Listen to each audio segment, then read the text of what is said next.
Hello everybody and welcome back to another episode of ABC 11's Caregivers Corner. We got a couple questions for you, so let's just jump right in. Yes. So our first question deals a lot with privacy, and they want to know how can you provide privacy to a loved one if they have a caregiver in the home, but also make them feel so they don't feel like they're constantly watched. Is that possible? Because I know that's a big thing for some people. You know, so I'm not sure if this person is referring to a family caregiver in the home or professional caregiver, because obviously there's some differences and nuances with that. But the reality of it is, unless that person needs that constant one-on-one care at all times, you certainly can keep a watchful eye sort of from a distance. Right. You can use different monitoring devices as well. So if that person's feeling like their bedroom's always being invaded or their living space, you could even do something as simple as purchase a baby monitor and have one, you know, listening to what's going on, or even they have the really neat video baby monitors just to kind of watch what's going on. Yeah, we talked about those last time. Yeah, too, yeah. To give them more that sense of not only privacy but a little bit of independence too. Exactly, exactly. So there's, you know, different ways if that person really does need a person in the home with them that you can kind of keep a watchful eye, making that person feel like they have some more independence and some more privacy, because God knows none of us would want a camera on us 24/7. I've watched, well, maybe you, Kaylee. Absolutely not, no. So another thing with that comes a sense of inclusivity and being included. So how can we help a loved one feel included in their community if they're at that point where maybe they're being kept away, they're kept inside more, they're a little bit more declining, this person said. Yeah. How do we make them feel included and keep them active? So, you know, that's really great. And, you know, last summer we actually did a series of topics with ABC on places that were friendly in the community to bring loved ones so they really do have a sense of community. So we did awesome things like we went to the airport and looked at the places that were handicap accessible. We went to the Duke Nasher Museum. We went to the Mud Cats. We went to get ice cream. Austin and I did that. That was super fun. And so, you know, there are a lot of places in the community that are actually friendly to older adults and people with disabilities. And I actually just saw an article that ABC had up yesterday about a beach in the area that has just installed sort of a walkway to get a person all the way to the ocean. So there are ways to do that for a simple day outings now.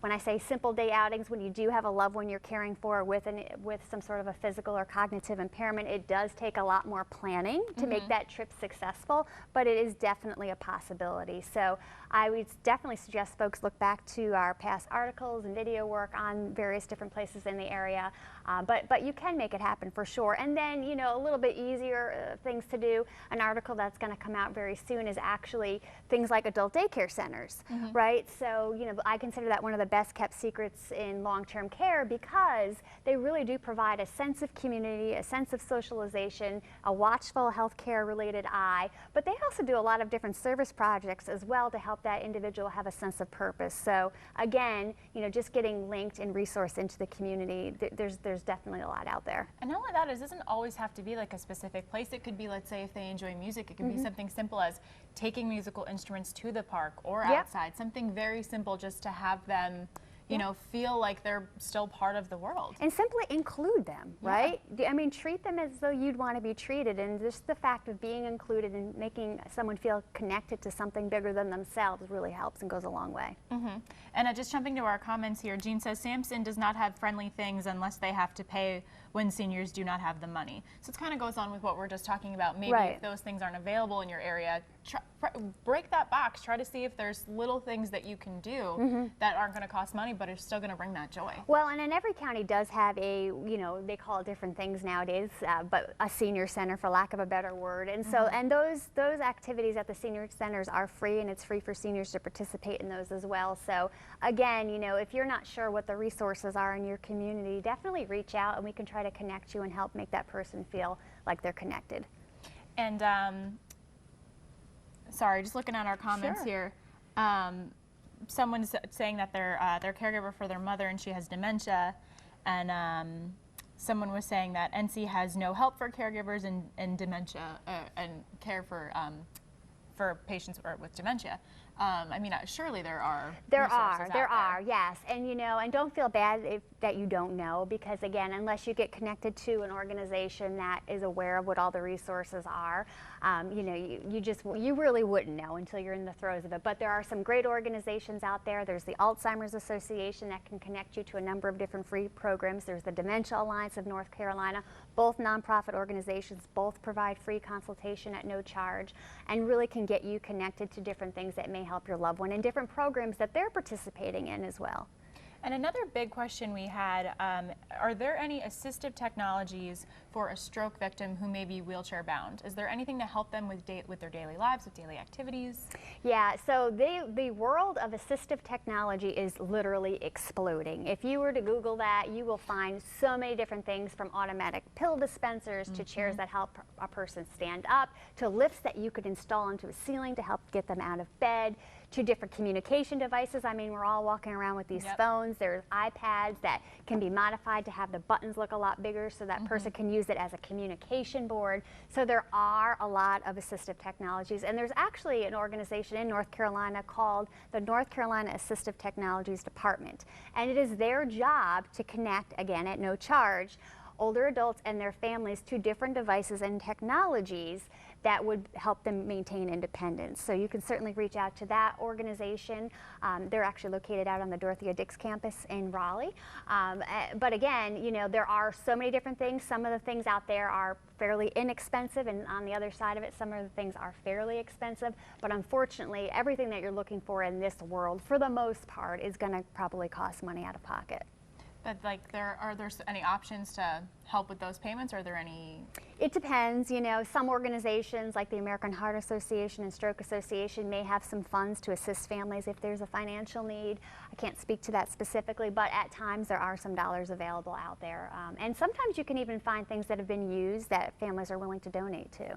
So I just want to jump to our comment section, because one thing I love about Caregivers Corner and the Caregivers Corner community is how helpful you guys are to one another. Yes. And I just want to point out, someone was saying, Angela was saying, for those taking care of family members with dementia, please read the book 36-Hour Day. Yes. And it's just people, I love things like that where it's suggestions like, here's something that's helpful, and you've read it. Yes, I have, and that is an awesome book. And the idea of the 36-hour day, you're kind of thinking, well, there's 24 hours in a day. Well, the reality of it is when you're caring for an individual with the dementia, the day is really 36 hours, because it just never ends, and it goes on and on and on. So for sure, and the Caregivers Corner, if you haven't joined it, it's an online group managed by ABC 11, and I'm the moderator.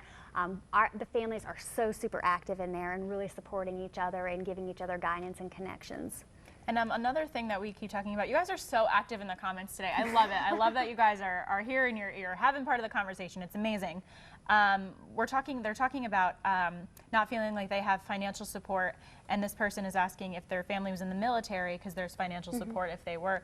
I mean, where are those resources? Where can they go for that? Right. So there are benefits for individuals that are veterans, and so if they're currently receiving health care benefits and things of that nature through the Veterans Administration, there are some other things out there that the Veterans Administration may pay for, to include things like in-home care, to include things like adult daycare that we're going to talk about in a little bit. So those are things that are available, but then there's also a benefit called the Aid and Attendance Benefit for veterans, and that is for veterans who served at least 1 day active duty during a time of war. That doesn't mean you had to be in combat. If you actually served during a time of war, whether it was the Gulf War or the Vietnam War, Korean War, World War II, you name it, there is a benefit that's available to you. And also, did you know that it's available to the spouse at a different rate? So those are some funds that can be utilized to provide assistance with those activities of daily living for that loved one. So if you want more information about that, I highly suggest that you contact an elder care attorney, because there are some financial implications if you do enroll in that benefit that may create a situation where you might not be able to have other benefits in the future. But without getting into all those details, that is a really great benefit that is supportive to family caregivers, and a lot of people don't know about it. Nicole? Yes. It is time for my favorite question. I wonder what it is. When is our next Caregiver Summit? It's coming up. It is going to be on June 6th, and it's going to be at the Sheraton Imperial. And for those of you watching who have never heard about this, this is a full-day conference for family caregivers. We expect about 500 attendees. We have about 75 different vendors that showcase a lot of different resources, and it's a full day of educational sessions and also connecting with each other, and similar to the Caregivers Corner, knowing that you're not alone. So it's just a wonderful experience. There is a small cost to attend, but if you're not able to afford it, that's okay too. We can help support you in that as well. But we just really want you to come on out and join us. We do 4 during the year, but the very first one coming up is on June 6th, and you can find out more information by going to caregiversummit.org. Definitely coming up. I can't believe it's already May. Yes.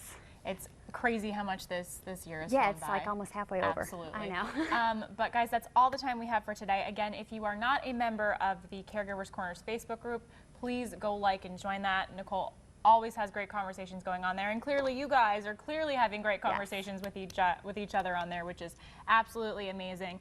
Keep sending us your questions, and we look forward to talking to you guys next time. See you soon.